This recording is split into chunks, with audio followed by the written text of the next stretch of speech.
दोस्तों, हमारे चैनल को सब्सक्राइब करने के लिए आप सब्सक्राइब के इस रेड बटन को ऐसे दबाएं और फिर सबसे पहले हमारी वीडियो प्राप्त करने के लिए इस बेल आइकन को ऐसे दबाएं। वेलकम दोस्तों, बालाजी ऑनलाइन क्लासेस में हम आपका स्वागत करते हैं। तो दोस्तों, आज का जो हमारा मेन मकसद है, क्योंकि आपको पता है कि जो आरपीएससी की फर्स्ट और सेकंड ग्रेड की भर्तियां भी काफ़ी ये आने वाली हैं और डीएसएसबी के भी एग्ज़ाम हैं और केवीएस एनवीएस के भी जो आने वाले एग्ज़ाम्स हैं उनमें ये क्वेश्चंस टीचिंग एप्टीट्यूड के कुछ क्वेश्चन पूछे जाते हैं। तो उन्हीं का मैं लेकर थोड़ा आपके साथ डिस्कस करना चाहता हूं ताकि आपको आइडिया आए कि डीएसएसबी में किस प्रकार के जो क्वेश्चंस हैं वो टीचिंग एप्टीट्यूड से या साइकोलॉजी से रिलेटेड कुछ क्वेश्चन पूछे जाते हैं, ताकि आपको आइडिया आए और आप उनको अच्छे से कर सकें। तो इसी बात को ध्यान में रखते हुए मैंने आपके लिए ये वीडियो तैयार की है।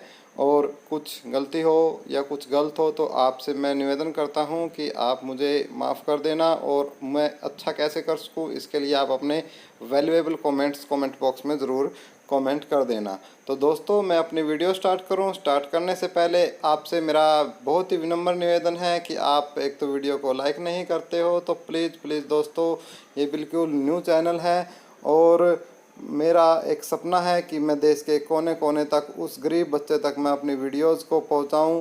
कुछ वीडियोस चैनल यूट्यूब पर पैसे लेकर वीडियोस कोर्स करवाते हैं, मेरा यह है कि मैं उनको फ्री तक ये जो सेवा है अपने पहुंचा सकूँ उनको, चाहे मुझे ही पैसे देकर कुछ मटेरियल क्यों ना ख़रीदना पड़े। लेकिन अपने जो ऐसे मित्र हैं जो कि किसी महंगे कोचिंग सेंटर पर नहीं जा सकते या जिनको जॉब्स के चलते समय नहीं है, जिनको घर के लिए जॉब पे जाना पड़ता है, तो मैं उनके लिए ये वीडियो उन तक पहुंचा सकूं।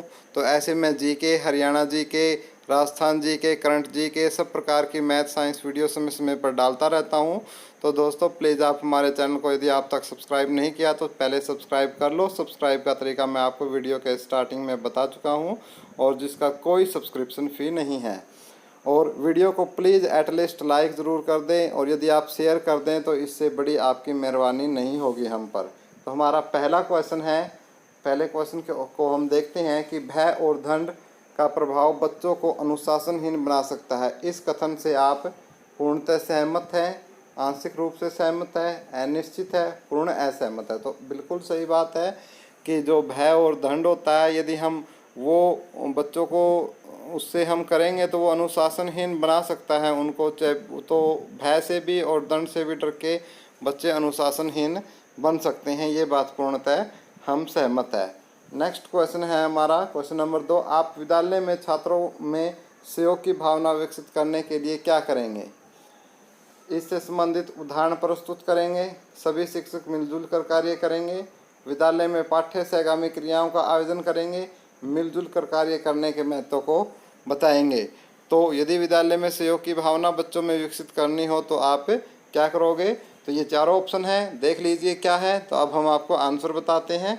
जो इसका आंसर है वो होना चाहिए कि सभी शिक्षक मिलजुल कर कार्य करेंगे, क्योंकि बच्चे क्या है देख के ही क्या है ज़्यादा उसको देखते हैं और उसी का जो टीचर्स होते हैं ख़ास तौर से उनका अनुसरण भी करते हैं। तो इस प्रकार का उदाहरण हम उनके सामने पेश करेंगे।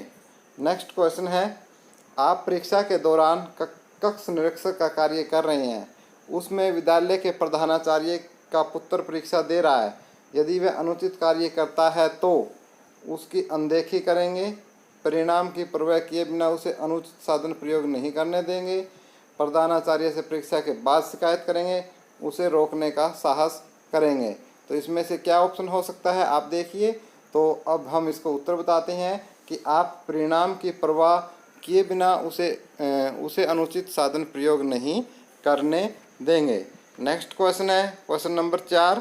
इस प्रकार के क्वेश्चन पूछे जाते हैं कि सम्मान प्राप्त करने के लिए दूसरों को सम्मान देना अति आवश्यक है। यह उक्ति लागू होती है कार्यालयों एवं कार्यस्थलों में, केवल सामाजिक परिस्थितियों में, स्कूलों सहित सभी स्थलों पर समान रूप से, या केवल स्कूलों में? क्वेश्चन है कि सम्मान प्राप्त करने के लिए दूसरों का सम्मान देना अति आवश्यक है। तो यह उक्ति लागू होती है स्कूलों सहित सभी स्थानों पर समान रूप से।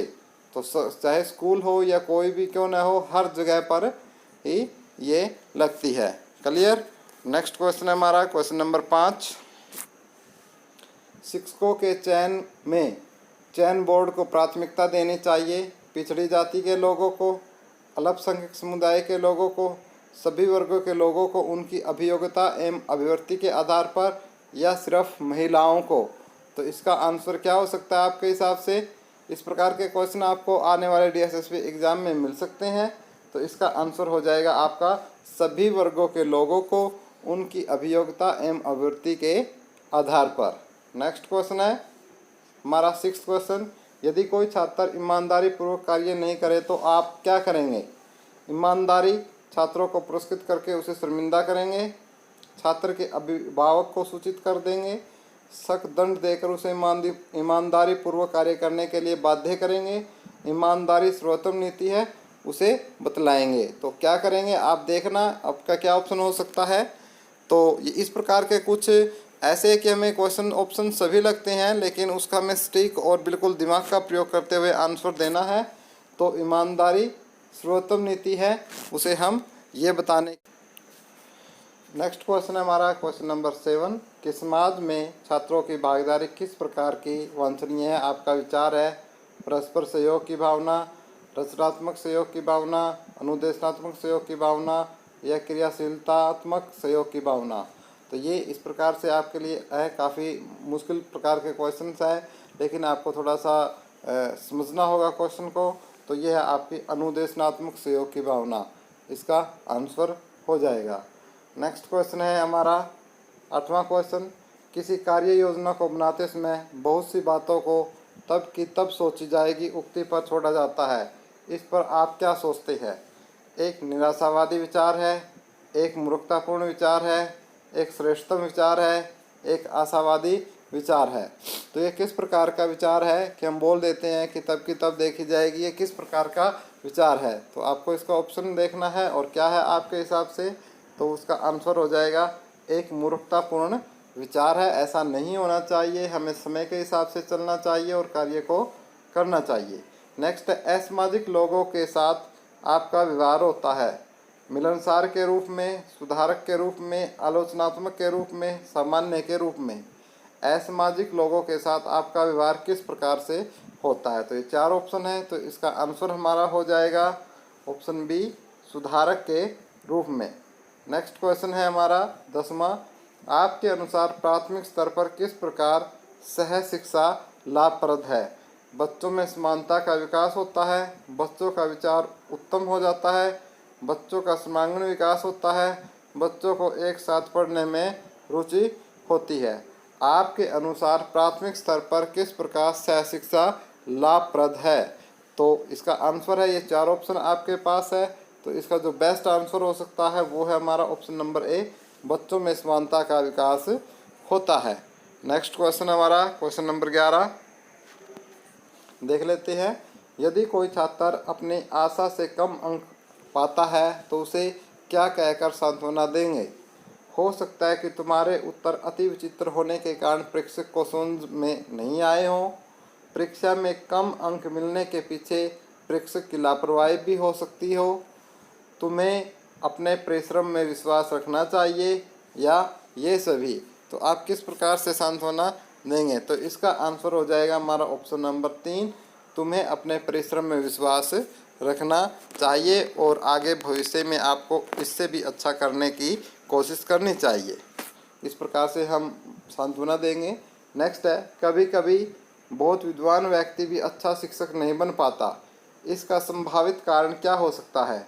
विद्वान का दुरुपयोग, शिक्षण कौशल में परिपक्व न होना, कक्षा में सूचना संप्रेषित करते समय छात्रों के स्तर का ध्यान में न रखना, बी वैसी दोनों। तो इसका क्या हो सकता है इसका आंसर? तो इसका आंसर होता है कि शिक्षण कौशल में परिपक्व नहीं होना, उसको नहीं पता है कि टीचिंग स्किल्स क्या है, किस प्रकार उनको यूज करना है, या जो बच्चों के जो व्यक्ति तक है कि बच्चे किस प्रकार से और किस लेवल के बच्चों को किस प्रकार से टीचिंग करना है उसको न पता हो। ये दोनों ही कारण हो सकते हैं। नेक्स्ट है हमारा 13वां क्वेश्चन। भारतीय समाज में नैतिकता के ह्रास का प्रमुख कारण है अध्यापकों को अपने दायित्व न निभाना, अवैज्ञानिक मान्यताएं, भौतिकवादी दृष्टिकोण, समय के पीछे भागना। क्वेश्चन पूछा गया कि भारतीय समाज में नैतिकता के ह्रास का मुख्य कारण क्या है? अध्यापकों का अपना दायित्व न निभाना, अवैज्ञानिक मान्यताएं, भौतिकवादी दृष्टिकोण, समय के पीछे भागना। तो इसका आंसर हो जाएगा हमारा अध्यापकों का अपने दायित्वों को न निभाना अच्छे तरीके से भारतीय समाज में नैतिकता के ह्रास का प्रमुख कारण है। नेक्स्ट क्वेश्चन है हमारा इसी कड़ी में 14th, उसी शिक्षक को समाज में वास्तविक मान सम्मान मिलना चाहिए जो छात्रों में अधिक लोकप्रिय हो, बहुत विद्वान हो, अच्छे परीक्षाफल देने का महत्व देता हो, अपने पद के दायित्वों का निर्वहन ईमानदारी और निष्ठा से करता हो। तो आपके हिसाब से क्या हो सकता है बेस्ट आंसर? तो इसका बेस्ट आंसर है हमारा ऑप्शन नंबर ये कह सकते हो आप डी, जो अपने पद के दायित्वों का निर्वहन ईमानदारी और निष्ठा से करता हो। नेक्स्ट है, परीक्षा में अनुचित साधनों के प्रयोग का मूल कारण क्या है? परीक्षा व्यवस्था का दोषपूर्ण होना, नैतिक मूल्यों का ह्रास, ए और बी दोनों, इनमें से कोई नहीं। तो क्या हो सकता है? और दोनों ही रीजन हो सकते हैं, ए और बी। परीक्षा व्यवस्था का दोषपूर्ण भी हो सकता है और नैतिक मूल्यों का ह्रास, दोनों ही हम इस बात को कह सकते हैं, क्योंकि हमने देखा है किस प्रकार से पेपर्स लीक होते हैं। आपने अभी अभी एसएससी के पेपर लीकेज सुनी, और भी काफ़ी, और सीबीएसई बोर्ड, हरियाणा बोर्ड। तो ये परीक्षा सिस्टम में भी दोष हो सकता है और नैतिकता में भी ये हम कह सकते हैं कि मूल्यों का भी आपका ह्रास होगा। नेक्स्ट है हमारा, यदि आपका लेख आपका कोई अन्य साथी अध्यापक अपने नाम से प्रकाशित करा देता है तो आप उसे अक्षमा कर देंगे, प्रकाशक को कानूनी नोटिस के द्वारा सूचित करेंगे, उसे बुलाकर बात करेंगे, इस बात पर ध्यान नहीं देंगे। तो आप क्या करेंगे? तो इसका आंसर है बी, प्रकाशक को कानूनी नोटिस के द्वारा सूचित करेंगे, क्योंकि आपका लेख कोई और प्रकाशित करता है तो सबसे बेस्ट है कि आप जिसने उसको प्रकाशित किया है बुक को या आपके लेख को, उसको आप कानूनी नोटिस से सूचित करेंगे और देखेंगे कि आगे क्या हो सकता है। नेक्स्ट है, अध्यापक को अपने उस छात्र पर गर्व करना चाहिए जो यदि शिक्षक बन जाए तो समर्पण के साथ छात्रों के हित के लिए सदैव प्रयासरत रहे, अनैतिकता के प्रति शांतिपूर्ण विरोध दर्शाए, अपने जीवन के आदर्शों पर अडिग रहे, या ये सभी। तो क्या हो सकता है इसका आंसर? ये सभी। तो इसका आंसर हो जाएगा ये सभी। तो दोस्तों ये कुछ क्वेश्चन थे जो मैंने आपके लिए लिए हैं इस सेशन में, और उम्मीद करता हूं कि आपको हमारी ये वीडियो बेहद पसंद आई होगी। और दोस्तों यदि वीडियो पसंद आई हो तो प्लीज़ वीडियो को लाइक और वीडियो को शेयर करना न भूलें दोस्तों। और जो पहली बार हमारे चैनल पर आ रहे हैं प्लीज़ प्लीज़ प्लीज़ वो हमारे चैनल को ज़रूर से ज़रूर सब्सक्राइब कर ले, जिसकी कोई सब्सक्रिप्शन फ़ीस नहीं है। धन्यवाद दोस्तों, हैव ए नाइस डे।